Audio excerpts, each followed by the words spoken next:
Hey, welcome to the show. Today we're going to talk about lies and some of the lies we've been told and how to deal with that, as well as how to kind of figure out what's true and what's not. Interesting subject for us to discuss today.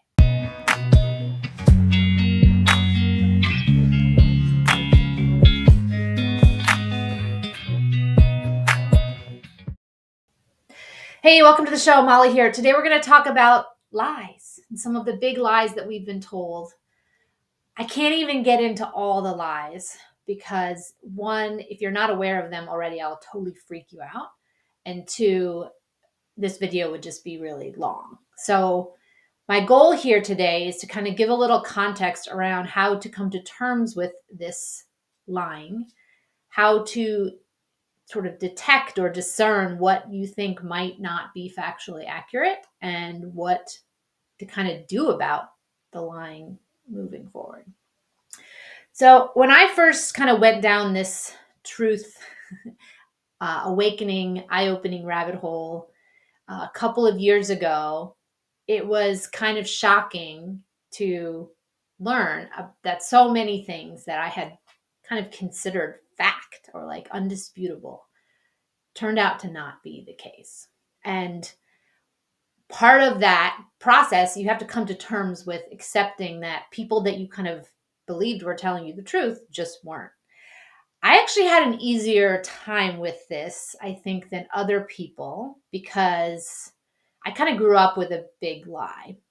So when I was little, my mother died very young, about 4, and everyone lied to me about what happened. And I understand why. I, as a parent and as an adult now, totally makes sense. I would probably do the very same thing. But when I kind of found out a different version of the truth years later, when I was about 10 years old, it kind of created some strange beliefs in my subconscious that ironically have been very useful in the last couple of years. So the first sort of truth that I had to, or truth isn't a great word, the first belief that I established kind of at 10 was that people will lie to you, even if they have very good intentions. It could be people who love you and care about you. And don't go under the assumption that just because someone is trustworthy, even an authority figure, even like the most important authority figure, that doesn't mean they won't lie to you. Then the second belief that I established, which I think has been very useful in the last couple of years, is that people can keep their mouth shut. They can. This idea that, like, when I first learned about JFK, one of the discussions I had with people was, wow, like a lot of people were aware that the story we were told about JFK assassination, like, doesn't really add up and make sense, which means there's a lot of people who were involved who kind of knew, like, how did they all keep their mouth shut? Like, nobody leaked, like, nobody spilled the beans. That's actually not true. I think there were quite a few people who did speak up. But the story that we were led to believe was that we didn't, that there were no leakers. So it's true. People can really keep their mouth shut, especially if they believe in the cause. And in my situation, there was no like extortion or bribery or promises of like material wealth or anything. So when the lies that we're going to talk about today, there was a lot more incentive for people participating in these lies to keep their mouth shut. The other thing that was kind of useful for me in the last couple of years is that you have to separate motives. And the lies that we're going to talk about in a minute, these were told to us by people who do not care about us at all, have quite nefarious agendas, and they actually have a moral code of conduct that is backwards to what we have as like our moral guidelines, even sort of like a 10 commandments type thing. And that for them, lying is actually good. Like, it's part of their, like, for us, lying is considered not good, not something you'd want to do, is not an admirable quality. You can call it a sin. There's a lot of sort of negative adjective labels we have for lying. But this group who has been lying to us for a long time, they actually consider that to be a good quality. They like to do things opposite that we do. So because I kind of had this strange experience that people lying to me is not out of the realm of normalness, when I woke up and found out about the extent of these lies, my cognitive dissonance did not kick in like it does for other people. And I can understand that if you kind of grew up believing that all these authority figures around you were always honest and had your best intentions at heart and would never lie to you, it's hard to kind of accept what I'm about to talk about today. So I understand that and empathize with that. Just realize that people lie all the time. A lot of times we lie for very good, honorable intentions. And we live in this weird world, this weird timeline where there's lots of lying going on. When I became a parent, one of the first really difficult moral dilemmas I had was around Santa Claus. And I knew, like, because again, I grew up with this weird lying stuff. There's a lot of secrets and stuff. I didn't really want to lie. Like, I understand you kind of have to in some situations. Anyway, the Santa Claus thing was weird because here I have this little tiny child who looks up to me and everything I say is, fact in his world. And I'm going to tell him this really weird story about this fat guy who comes down our chimney, which logistically doesn't even make any sense. And he somehow brings these presents down and leaves them. And if he's good, then he'll get more presents. If he's not good, he won't. And the whole time I was kind of going through this story, I was like, this is just twisted. And when he finally got old enough that he was asking me questions, I didn't continue to lie. But it's I don't have a lot of I try not to have a lot of regrets in life, but like one I do is the Santa Claus thing. Like it's just weird that we tell this strange lie and condition our kids to believe a very far-fetched story that's not even like that easy to sell to anyone who has logic or rational mental processing. The tooth fairy thing is even weirder, like some sort of non-human being is going to come into your room at night, which normally would be like the worst, scariest thing in the world to have some stranger come in and they're going to go under your pillow and they're going to take your teeth and give you money, which is also totally weird. There's just some strange things around these rituals that kind of require us to lie, and those are considered like socially acceptable. So I realize I'm kind of going all over the gamut here with lying, but just realize that there's a lot of lying going on in the world. Some of it is benign or like not that big a deal. Some of it, the lies we're going to talk about today, are more nefarious. So I just wanted to kind of challenge your belief that like, no, people don't lie. Like people in authority would never do that. The government has been lying to us for a very long time. So I tried to make a list of some of these lies I wanted to talk about today. It's short because I didn't want to freak you out. If you like this, you want me to do part 2, let me know in the comments and we'll go over that. All right. So the first lie. Now, sometimes there's different flavors of lies, by the way. There's like flat out, I'm going to say incorrect information.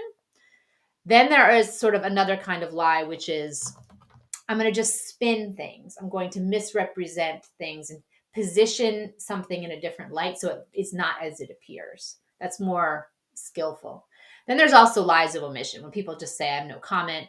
They could just answer truthfully, but they don't. So it's not really flat out lying, but it is a deception indicator.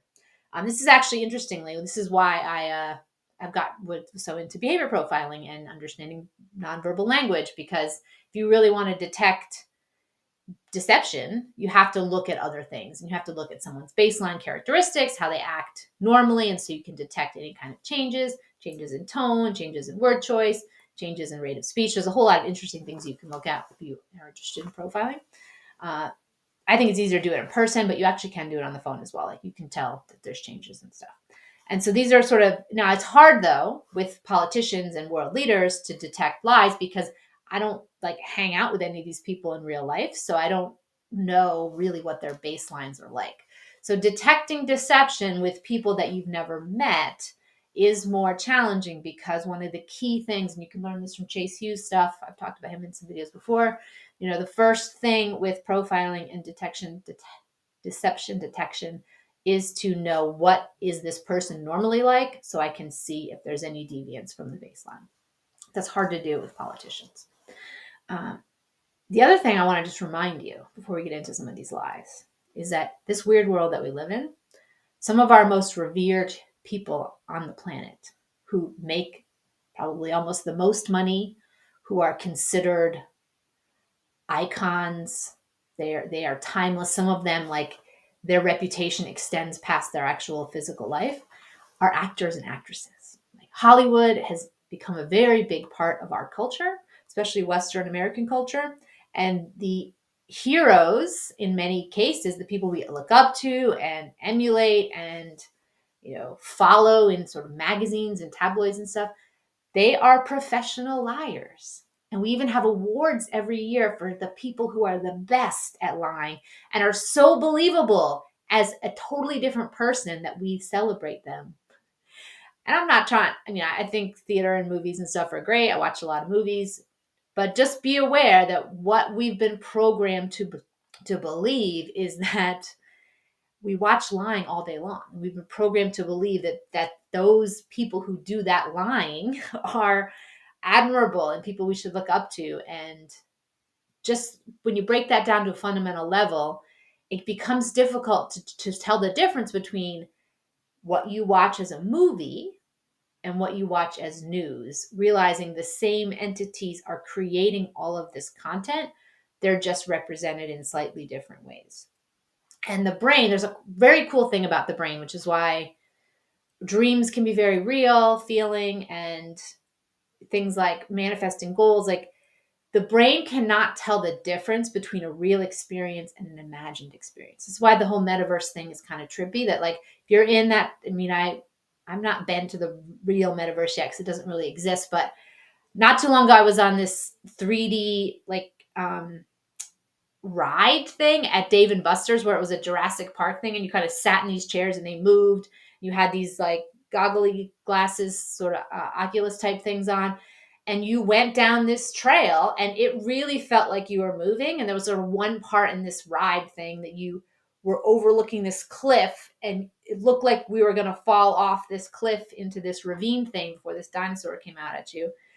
It felt real. Like, it looked real. The thing was moving like it was real. It sounded real. Like, all of your sort of senses are picking up on this stuff being real.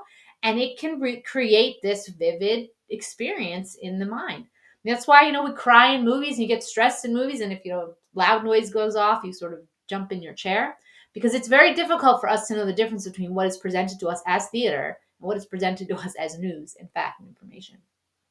And this also strange world we live in with the internet, where we've kind of gotten to this place where we almost think that if I can find something on the internet that says this is true and it's from some source that is somewhat subjectively determined as being credible, then we can trust that thing is a fact. Just be careful of that. Like, who gets to decide what's credible and what's not? And that would be a really incredible manipulation tactic, is for me to tell you that Wikipedia is your new source for fact. So everything that you read on Wikipedia, you can consider to be trustworthy.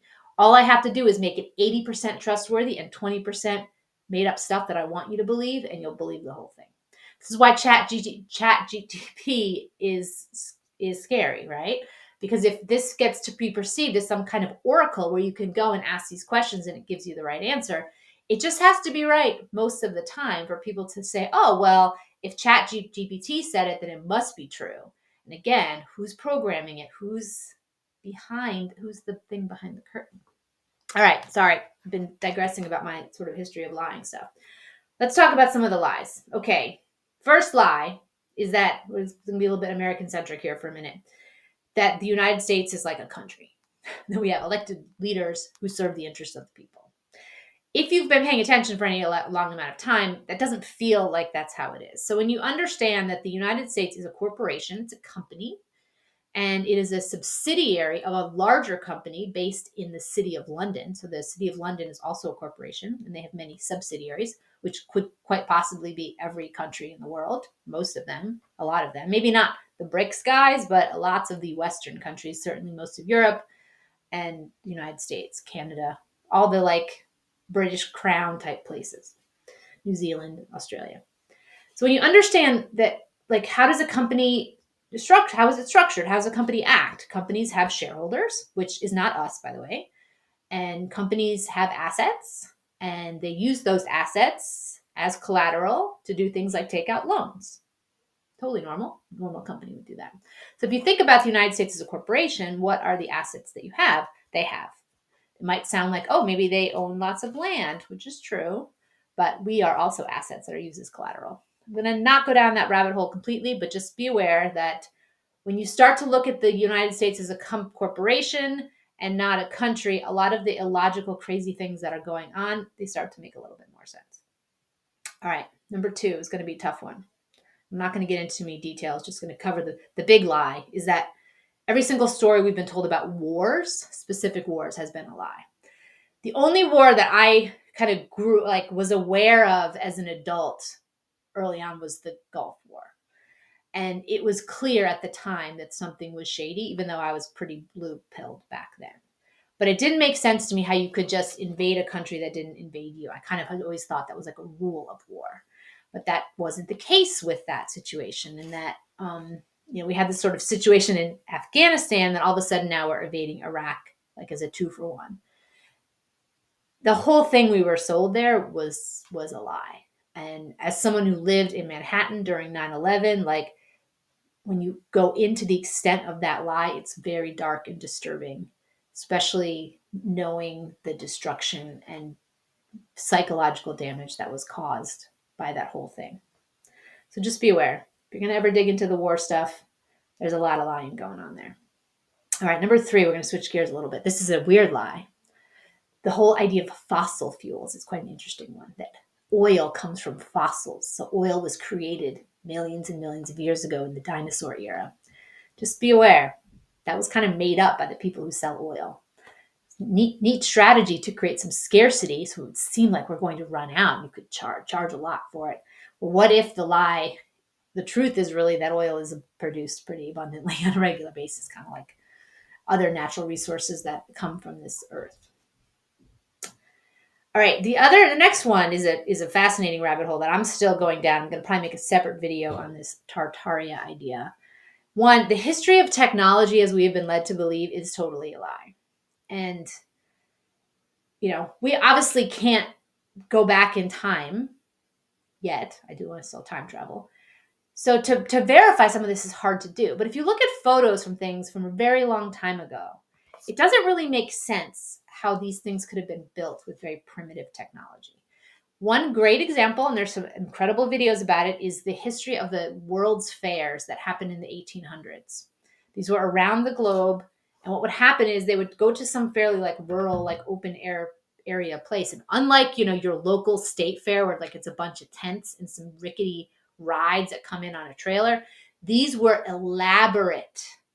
Buildings were built, aqueducts, pools, incredible architecture for a somewhat temporary thing.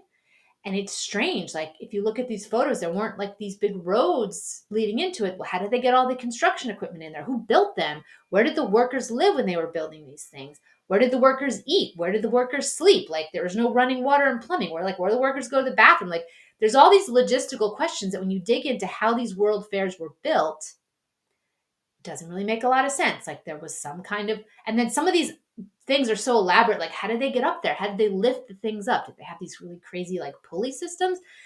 If you just sort of look at the architecture for at least just one of these World Fair things, the questions about the logistics of how they were constructed is difficult. Even in some things that are more permanent, like the cathedral in Paris, Notre Dame, is pretty magnificent and detailed in its architecture. Like, how did people back then make those things? Like, we have pretty fancy equipment now for construction, but back hundreds and hundreds of years ago, before you even had electricity and running water, how did they create these incredibly detailed buildings that were very, very high up? Like, it's a good question. Why don't we have more answers to that? It seems like that stuff gets kind of brushed over. So where I am now with this is there's a whole lot about the history of technology that has been suppressed / erased that I think is very relevant to what we're going through right now. And the last thing is I wanted to just touch a little bit more on the Hollywood idea and this concept of predictive programming, which you might have heard about. And you kind of wonder, like, why go through all this effort to sort of lie to us as entertainment? Like, is that just really for fun? Or is there something more methodical about that? And there's sort of two things I want to touch on. One's a little bit woo-woo, and the other one's just a little bit more logical. The first thing is that if I wanted you to do something, Like, let's say I was your business coach. I used to business coach people, and I wanted you to like reach some kind of goal. The way we would do that is we would break down a couple of things. I would make sure that you have a particular belief, because I know that the beliefs you have dictate what you think about. What you think about dictates what you talk about. And what you talk about dictates the interactions you have, which ultimately impacts the actions that you take. So the stuff that you do every day is a direct result, ultimately, of the beliefs that you have.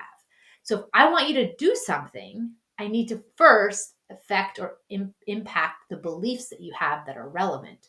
So if I wanted humanity, for example, to march into a dystopian, controllable money, like Terminator 3 type scenario where people are sort of oppressed by machines and we kind of have lost all of our rights, the way that I would get you to march into that is I would program you to believe that is inevitable. And that's just where we're going. That's where it's headed.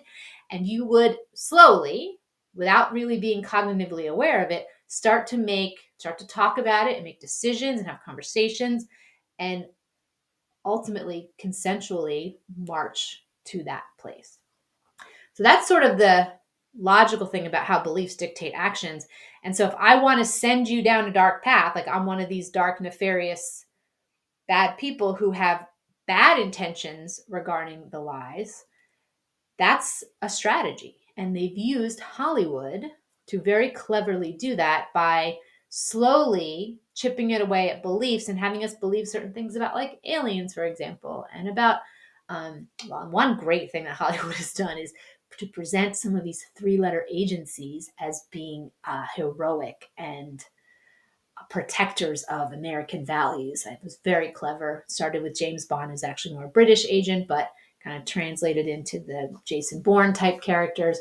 And, great fun action movies, often portray these three-letter agency guys as like they're the good guys. They're fighting for us. That may very well not be the case. Just be aware of that. All right. So some of these lies, I could keep going. There's also lies about people that you think maybe are men are actually women, and people you think are women are actually men. That's a whole interesting, fascinating rabbit hole.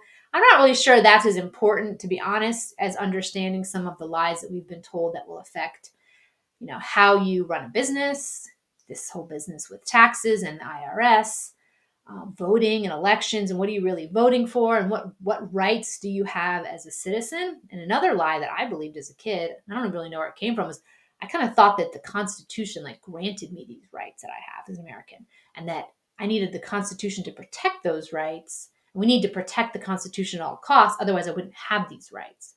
That's also a pretty big lie. Like, there's no one out there externally granting you any of those rights. You have those inherently. So just be aware. If anybody tries to threaten your rights, just be careful that they are not overstepping their actual legitimate authority. And the other thing I want to talk about is a little more woo-woo, is that, you have this sort of small group of people perpetuating this set of lies because they want us to start to make these decisions that ultimately lead to a scenario that they benefit from, which for all intents and purposes is a fancy version of feudalism where they own all the stuff and we are sort of own nothing. There is an idea that I happen to believe that if humanity as a whole kind of believes something, we collectively can manifest it. And so this is sort of a big macro version of what I just explained in terms of beliefs. But this is why they need all of us to believe the same things, watch the same movies, watch the same news, collectively have the same beliefs, because then we willingly would march forward into this new version. But it's a lie. And the fact that they have this authority over us is a lie. And a lot of the things that they've told us about history and about the way things are is a lie. And I'm not bringing this up to make you paranoid that everyone's lying to you all the time. Like, I don't think that, and I don't want that type of world. Just, this is the thing that I take to heart, is I want to know the motives behind the lie.